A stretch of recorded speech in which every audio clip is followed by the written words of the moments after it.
Book 17. The Beggar at the Manor. When the young dawn came bright into the east, spreading her fingertips of rose, Telemachus, the king's son, tied on his rawhide sandals, and took the lance that bore his handgrip. Burning to be away and on the path to town, he told the swineherd, "Uncle, the truth is, I must go down myself into the city. Mother must see me there with her own eyes, or she will weep and feel forsaken still, and will not set her mind at rest. Your job will be to lead this poor man down to beg. Some householder may want to dole him out a loaf and pint. I have my own troubles. Am I to care for every last man who comes? And if he takes it badly, well, so much the worse for him. Plain truth is what I favour." At once Odysseus, the great tactician, spoke up briskly. "Neither would I myself care to be kept here, lad. A beggar man fares better in the town. Let it be said, I am not yet so old I must lay up indoors and mumble, aye, aye, to a master. Go on then, as you say. My friend can lead me, as soon as I have had a bit of fire and when the sun grows warmer. These old rags could be my death outside on a frosty morning, and the town is distant, so they say." Telemachus, with no more words, went out and through the fence, and downhill, going fast on the steep footing, nursing woe for the suitors in his heart.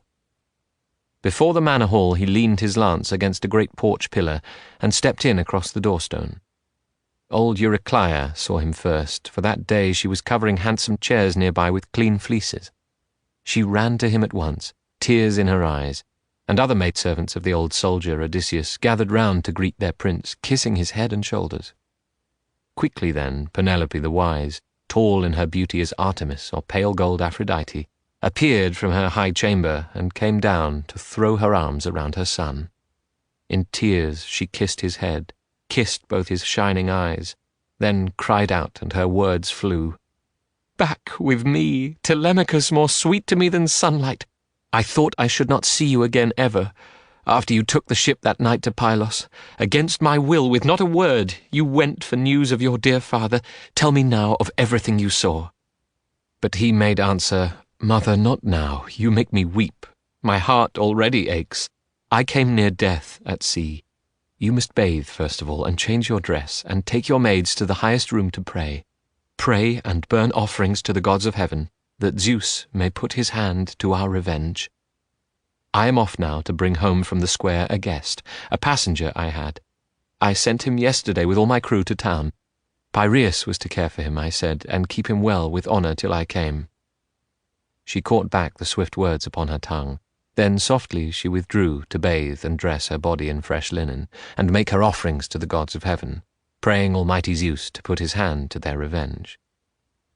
Telemachus had left the hall, taken his lance, and gone with 2 quick hounds at heel into the town, Athena's grace in his long stride making the people gaze as he came near. And suitors gathered, primed with friendly words, despite the deadly plotting in their hearts. But these and all their crowd he kept away from. Next he saw sitting some way off apart Mentor, with Antiphus and Halitherses, friends of his father's house in years gone by. Near these men he sat down, and told his tale under their questioning.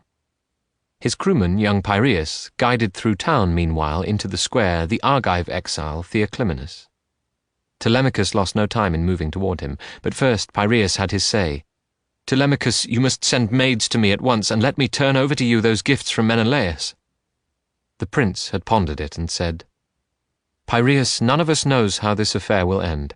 Say one day our fine suitors, without warning, draw upon me, kill me in our hall, and parcel out my patrimony. I wish you and no one of them to have those things. But if my hour comes, if I can bring down bloody death on all that crew, you will rejoice to send my gifts to me, and so will I rejoice." Then he departed, leading his guest, the lonely stranger, home. Over chairbacks in hall they dropped their mantles and passed into the polished tubs, where maids poured out warm baths for them, anointed them, and pulled fresh tunics, fleecy cloaks around them. Soon they were seated at their ease in hall. A maid came by to tip a golden jug over their fingers into a silver bowl, and draw a gleaming table up beside them. The larder mistress brought her tray of loaves and savouries, dispensing each. In silence, across the hall, beside a pillar, propped in a long chair, Telemachus's mother spun a fine wool yarn. The young men's hands went out upon the good things placed before them, and only when their hunger and thirst were gone did she look up and say, "Telemachus, what am I to do now? Return alone and lie again on my forsaken bed? Sodden, how often, with my weeping, since that day when Odysseus put to sea to join the Atreidae before Troy? Could you not tell me, before the suitors fill our house, what news you have of his return?" He answered, "Now that you ask a second time, dear mother, here is the truth. We went ashore at Pylos to Nestor, lord and guardian of the West, who gave me welcome in his towering hall. So kind he was, he might have been my father, and I his long-lost son, so truly kind, taking me in with his own honoured sons. But as to Odysseus's bitter fate, living or dead, he had no news at all from anyone on earth, he said. He sent me overland in a strong chariot to Atreus' son, the captain Menelaus, and I saw Helen there, for whom the Argives fought, and the Trojans fought as the gods willed. Then Menelaus of the great war-cry asked me my errand in that ancient land of Lacedaemon. So I told our story, and in reply he burst out, "Intolerable, that feeble men, unfit as those men are, should think to lie in that great captain's bed, fawns in the lion's lair, as if a doe put down her litter of sucklings there, while she sniffed at the glen or grazed a grassy hollow. Ha! Then the Lord returns to his own bed, and deals out wretched doom on both alike. So will Odysseus deal out doom on these. O Father Zeus, Athena, and Apollo, I pray he comes as he once was in Lesbos, when he stood up to wrestle Philomeleides, champion and island king, and smashed him down. How the Achaeans cheered! If that Odysseus could meet the suitors, they'd have a quick reply, a stunning dowry. Now for your questions, let me come to the point. I would not misreport it for you. Let me tell you what the Ancient of the Sea, that infallible seer, told me. On an island your father lies and grieves. The Ancient saw him, held by a nymph, Calypso, in her hall. No means of sailing home remained to him, no ship with oars, and no ship's company to pull him on the broad back of the sea. I had this from the Lord Marshal Menelaus, and when my errand in that place was done, I left for home. A fair breeze from the gods brought me swiftly back to our dear island." The boy's tale made her heart stir in her breast, but this was not all. Mother and son now heard Theoclymenus the diviner say, "He does not see it clear. O gentle lady, wife of Odysseus Laertiades, listen to me, I can reveal this thing. Zeus be my witness, and the table set for strangers, and the hearth to which I've come. The Lord Odysseus, I tell you, is present now already on this island. Quartered somewhere or going about, he knows what evil is afoot. He has it in him to bring a black hour on the suitors. Yesterday, still at the ship, I saw this in a portent. I read the sign aloud. I told Telemachus." The prudent queen, for her part, said, "Stranger, if only this came true, our love would go to you with many gifts. Aye, every man who passed would call you happy." So ran the talk between these three. Meanwhile, swaggering before Odysseus's hall, the suitors were competing at the discus throw and javelin on the level measured field. But when the dinner hour drew on, and beasts were being driven from the fields to slaughter, as beasts were every day, Medon spoke out, Medon the crier whom the suitors liked. He took his meat beside them. "Men," he said, "each one has had his workout and his pleasure. Come into hall now, time to make our feast. Are discus throws more admirable than a roast when the proper hour comes?" At this reminder they all broke up their games and trailed away into the gracious timbered hall. There first they dropped their cloaks on chairs. Then came their ritual, putting great rams and fat goats to the knife, pigs and a cow too. So they made their feast. During these hours, Odysseus and the swineherd were on their way out of the hills to town. The forester had got them started, saying, "Friend, you have hopes, I know, of your adventure into the heart of town today. My lord wishes it so, not I. No, I should rather you stood by here as guardian of our steading. But I owe reverence to my prince, and fear he'll make my ears burn later if I fail. The master's tongue has a rough edge. Off we go. Part of the day is past. Nightfall will be early, and colder too." Odysseus, who had it all timed in his head, replied, "I know as well as you do. Let's move on. You lead the way the whole way. Have you got a staff, a lopped stick you could let me use to put my weight on when I slip? This path is hard going," they said. Over his shoulders he slung his patched-up knapsack, an old bundle tied with twine. Eumaeus found a stick for him, the kind he wanted, and the two set out, leaving the boys and dogs to guard the place. In this way good Eumaeus led his lord down to the city. And it seemed to him he led an old outcast, a beggar man, leaning most painfully upon a stick, his poor cloak, all in tatters, looped about him. Down by the stony trail they made their way, as far as Clearwater, not far from town, a spring-house where the people filled their jars. Ithacus, Neritus, and Polyctor built it, and round it on the humid ground a grove, a circular wood of poplars grew. Ice-cold in runnels from a high rock ran the spring, and over it there stood an altar stone to the cool nymphs, where all men going by laid offerings. Well, here the son of Dolius crossed their path, Melanthius. He was driving a string of choice goats for the evening meal, with 2 goat herds beside him, and no sooner had he laid eyes upon the wayfarers than he began to growl and taunt them both, so grossly that Odysseus's heart grew hot. Here comes one scurvy type leading another. God pairs them off together every time. Swineherd, where are you taking your new pig, that stinking beggar there, licker of pots? How many doorposts has he rubbed his back on, whining for garbage where a noble guest would rate a cauldron or a sword? Hand him over to me, I'll make a farmhand of him, a stall scraper, a fodder carrier. Whey, for drink, will put good muscle on his shank. No chance, he learned his dodges long ago. No honest sweat. He'd rather tramp the country begging to keep his hoggish belly full. Well, I can tell you this for sure. In King Odysseus's hall, if he goes there, footstalls will fly around his head. Good shots from strong hands. Back and side, his ribs will catch it on the way out. And like a drunken fool, he kicked at Odysseus's hip as he passed by. Not even jogged off stride or off the trail, the Lord Odysseus walked along, debating inwardly whether to whirl and beat the life out of this fellow with his stick, or toss him, brain him on the stony ground. Then he controlled himself, and bore it quietly. Not so the swineherd. Seeing the man before him, he raised his arms and cried, "Nymphs of the spring, daughters of Zeus, if ever Odysseus burnt you a thigh-bone in rich fat, a ram's or kid's thigh-bone, hear me, grant my prayer. Let our true lord come back. Let heaven bring him to rid the earth of these fine, courtly ways. Melanthius picks up around the town. All wine and wind. Bad shepherds ruin flocks." Melanthius, the goatherd, answered, "Bless me, the dog can snap. How he goes on! Some day I'll take him in a slave ship overseas and trade him for a herd.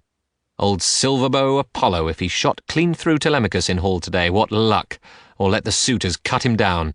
Odysseus died at sea, no coming home for him." He flung this out and left the two behind to come on slowly, while he went hurrying to the king's hall. There he slipped in and sat among the suitors, beside the one he doted on, Eurymachus. Then working servants helped him to his meat, and the mistress of the larder gave him bread. Reaching the gate, Odysseus and the forester halted and stood outside, for harp notes came around them rippling on the air as Phemius picked out a song. Odysseus caught his companion's arm and said, "My friend, here is the beautiful place. Who could mistake it? Here is Odysseus's hall, no hall like this. See how one chamber grows out of another. See how the court is tight with wall and coping. No man-at-arms could break this gateway down. Your banqueting young lords are here in force, I gather, from the fumes of mutton roasting and strum of harping which the gods appoint sweet friend of feasts." And, O my swineherd, you replied, "That was quick recognition, but you are no numbskull in this or anything. Now we must plan this action. Will you take leave of me here and go ahead alone to make your entrance now among the suitors, or do you choose to wait? Let me go forward and go in first. Do not delay too long. Someone might find you skulking here outside and take a club to you, or heave a lance. Bear this in mind, I say." The patient hero Odysseus answered, "Just what I was thinking. You go in first and leave me here a little. But as for blows and missiles, I am no tyro at these things. I learned to keep my head in hardship, years of war and years at sea. Let this new trial come. The cruel belly, can you hide its ache? How many bitter days it brings. Long ships with good stout planks athwart. Would fighters rig them to ride the barren sea except for hunger? Sea-wolves, woe to their enemies." While he spoke, an old hound lying near pricked up his ears and lifted up his muzzle. This was Argos, trained as a puppy by Odysseus, but never taken on a hunt before his master sailed for Troy. The young men afterward hunted wild goats with him, and hare and deer, but he had grown old in his master's absence. Treated as rubbish now, he lay at last upon a mass of dung before the gates, manure of mules and cows, piled there until field hands could spread it on the king's estate. Abandoned there and half destroyed with flies, old Argos lay. But when he knew he heard Odysseus's voice nearby, he did his best to wag his tail, nose down, with flattened ears, having no strength to move nearer his master. And the man looked away, wiping a salt tear from his cheek, but he hid this from Eumaeus. Then he said, "I marvel that they leave this hound to lie here on the dung-pile. He would have been a fine dog from the look of him, though I can't say as to his power and speed when he was young. You find the same good build in house dogs, table dogs landowners keep all for style." "And you," replied Eumaeus, "a hunter owned him, but the man is dead in some far place. If this old hound could show the form he had when Lord Odysseus left him going to Troy, you'd see him swift and strong. He never shrank from any savage thing he'd brought to bay in the deep woods. On the scent, no other dog kept up with him. Now misery has him in leash. His owner died abroad, and here the women slaves will take no care of him. You know how servants are. Without a master, they have no will to labour or excel. For Zeus, who views the wide world, takes away half the manhood of a man that day he goes into captivity and slavery." Eumaeus crossed the court and went straight forward into the Megaron among the suitors. But death and darkness in that instant closed the eyes of Argos, who had seen his master Odysseus after 20 years. Long before anyone else, Telemachus caught sight of the grey woodsman coming from the door, and called him over with a quick jerk of his head. Eumaeus's narrowed eyes made out an empty bench beside the one the carver used, that servant who had no respite, carving for the suitors. This bench he took possession of, and placed it across the table from Telemachus for his own use. Then the two men were served cuts from a roast and bread from a bread-basket. At no long interval, Odysseus came through his own doorway as a mendicant, humped like a bundle of rags over his stick. He settled on the inner ash wood-sill, leaning against the door-jamb, cypress timber the skilled carpenter planed years ago and set up with a plumb-line. Now Telemachus took an entire loaf and a double handful of roast meat. Then he said to the forester, "Give these to the stranger there, but tell him to go among the suitors on his own. He may beg all he wants. This hanging back is no asset to a hungry man." The swineherd rose at once, crossed to the door and halted by Odysseus. "Friend," he said, "Telemachus is pleased to give you these, but he commands you to approach the suitors. You may ask all you want from them. He adds, your shyness is no asset to a beggar." The great tactician, lifting up his eyes, cried, "Zeus aloft, a blessing on Telemachus. Let all things come to pass as he desires."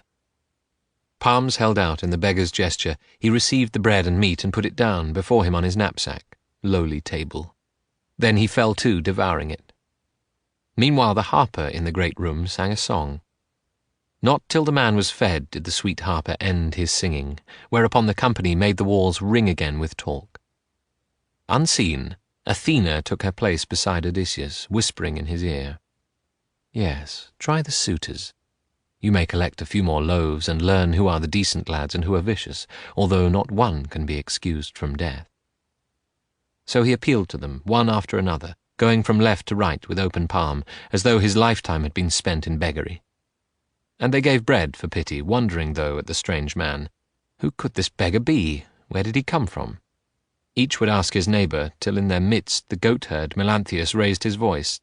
"Here, just a word from me, my lords who court our illustrious queen. This man, this foreigner, I saw him on the road. The swineherd here was leading him this way. Who, what, or whence he claims to be, I could not say for sure." At this Antinous turned on the swineherd brutally, saying, "You famous breeder of pigs, why bring this fellow here? Are we not plagued enough with beggars, foragers, and such rats? You find the company too slow at eating up your lord's estate, is that it? So you call this scarecrow in?" The forester replied, "Antinous, well born you are, but that was not well said. Who would call in a foreigner? unless an artisan with skill to serve the realm, a healer or a prophet or a builder, or one whose harp and song might give us joy. All these are sought for on the endless earth, but when have beggars come by invitation? Who puts a field mouse in his granary? My lord, you are a hard man, and you always were, more so than others of this company, hard on all Odysseus's people and on me. But this I can forget, as long as Penelope lives on, the wise and tender mistress of this hall, as long as Prince Telemachus. But he broke off, at a look from Telemachus, who said, Be still.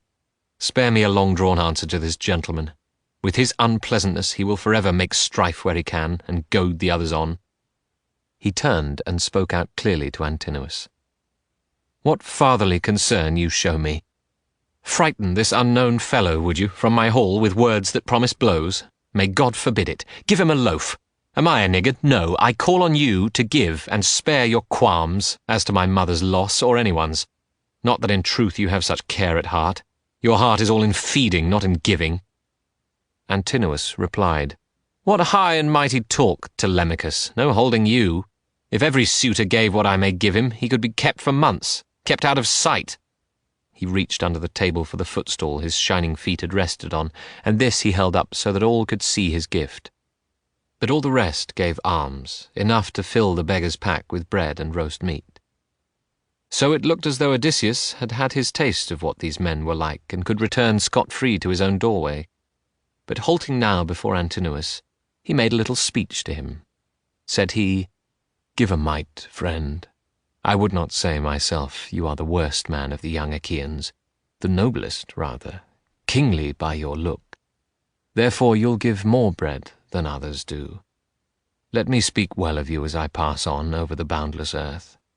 I too, you know, had fortune once, lived well, stood well with men, and gave alms often to poor wanderers, like this one that you see, aye, to all sorts, no matter in what dire want. I owned servants, many, God knows, and all the rest that goes with being prosperous, as they say. But Zeus, the son of Cronos, brought me down.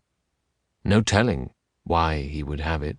But he made me go to Egypt with a company of rovers, a long sail to the south for my undoing. Up the broad Nile and into the river-bank I brought my dipping squadron. There, indeed, I told the men to stand guard at the ships. I sent patrols out to rising ground. But reckless greed carried my crews away to plunder the Egyptian farms. They bore off wives and children, killed what men they found. The news ran on the wind to the city, a night cry, and sunrise brought both infantry and horsemen, filling the river plain with dazzle of bronze. Then Zeus, lord of lightning, threw my men into a blind panic. No one dared stand against that host closing around us. Their scything weapons left our dead in piles, but some they took alive into forced labour, myself among them. And they gave me then to one Demeter, a traveller, son of Iasus, who ruled at Cyprus. He conveyed me there. From that place, working northward, miserably. But here Antinous broke in, shouting, God, what evil wind blew in this pest? Get over, stand in the passage, nudge my table, will you? Egyptian whips are sweet to what you'll come to here, you nosing rat, making a pitch to everyone. These men have bread to throw away on you because it is not theirs. Who cares? Who spares another's food when he has more than plenty? With guile, Odysseus drew away, then said, A pity that you have more looks than heart. You'd grudge a pinch of salt from your own larder to your own handyman. You sit here, fat on others' meat, and cannot bring yourself to rummage out a crust of bread for me. Then anger made Antinous' heart beat hard, and glowering under his brows he answered, Now, you think you'll shuffle off and get away after that impudence? Oh, no, you don't. The stool he let fly hit the man's right shoulder on the packed muscle under the shoulder blade, like solid rock, for all the effect one saw. Odysseus only shook his head, containing thoughts of bloody work as he walked on, then sat and dropped his loaded bag again upon the doorsill. Facing the whole crowd, he said, and eyed them all, One word only, my lords and suitors of the famous queen. One thing I have to say. There is no pain, No burden for the heart when blows come to a man, and he defending his own cattle, his own cows and lambs. Here it was otherwise. Antinous hit me for being driven on by hunger. How many bitter seas men cross for hunger! If beggars interest the gods, if there are furies pent in the dark to avenge a poor man's wrong, then may Antinous meet his death before his wedding day. Then said Eupeithes' son Antinous, Enough! Eat and be quiet where you are, or shamble elsewhere, unless you want these lads to stop your mouth, pulling you by the heels or hands and feet over the whole floor till your back is peeled. But now the rest were mortified, and someone spoke from the crowd of young bucks to rebuke him. A poor show that, hitting this famished tramp, bad business, if he happened to be a god. You know they go in foreign guise, the gods do, looking like strangers, turning up in towns and settlements to keep an eye on manners, good or bad. But at this notion, Antinous only shrugged. Telemachus, after the blow his father bore, sat still without a tear, though his heart felt the blow. Slowly he shook his head from side to side, containing murderous thoughts. Penelope, on the higher level of her room, had heard the blow and knew who gave it. Now she murmured, Would God you could be hit yourself, Antinous, hit by Apollo's bowshot. And Eurynome, her housekeeper, put in, He and no other. If all we pray for came to pass, not one would live till dawn. Her gentle mistress said, Oh, Nan, they are a bad lot. They intend ruin for all of us, but Antinous appears a blacker-hearted hound than they. Here is a poor man come, a wanderer, driven by want to beg his bread, and everyone in hall gave bits to cram his bag, only Antinous threw a stall and banged his shoulder. So she described it, sitting in her chamber among her maids, while her true lord was eating. Then she called in the forester and said, Go to that man on my behalf, Eumaeus, and send him here, so I can greet and question him. Abroad in the great world he may have heard rumours about Odysseus, may have known him. Then you replied, O swineherd, Oh, my queen, if these Achaean sprigs would hush their babble, the man could tell you tales to charm your heart. 3 days and nights I kept him in my hut. He came straight off a ship, you know, to me. There was no end to what he made me hear of his hard roving, and I listened, eyes upon him, as a man drinks in a tale a minstrel sings, a minstrel taught by heaven to touch the hearts of men.